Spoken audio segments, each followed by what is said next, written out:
Matagumpay na naaresto ng Philippine National Police Anti-Kidnapping Group ang mga foreign national na sangkot sa kasong kidnap for ransom na naganap noong July 1, 2025 sa Metro Manila.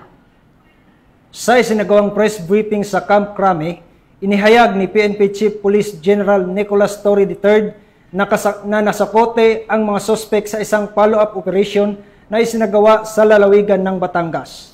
Bukod sa pagkakaaresto sa mga dayuhang suspek, na-recover din sa kanila ang mga sasakyang ginamit sa krimen na posibleng magsilbing mahalagang ebidensya sa isinagawang investigasyon.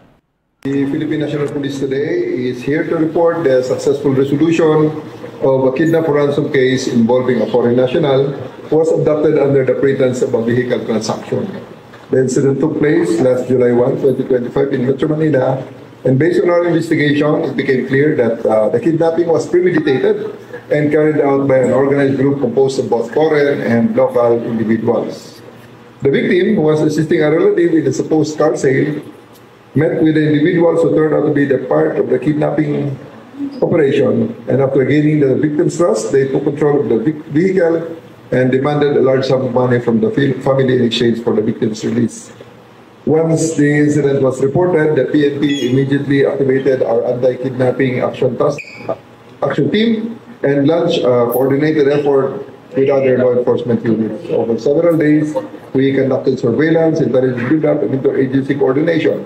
And on July 13, after days of negotiation and follow-up operations, our team successfully rescued the victim in Batangas and arrested several suspects. Follow-up operations led to the operation of more individuals in different locations, including Metro Manila and Cavite, and the recovery of multiple vehicles linked to the operation. We are currently preparing the appropriate charges against all those involved, and our initial assessment points to a highly organized group that may also be linked to other similar incidents in the past. This case serves as a strong reminder of the importance of immediate reporting, community cooperation, and sustained vigilance to those who continue to operate criminal enterprises in our country. Know that the PNP is fully committed to tracking you down and holding you accountable. To our law-abiding citizens and partners in the private sector, we thank you for your continued trust and support. The safety of our communities remains our top priority, and we will remain relentless in our mission to protect. Maliwanag ito na produkto ito ng early reporting.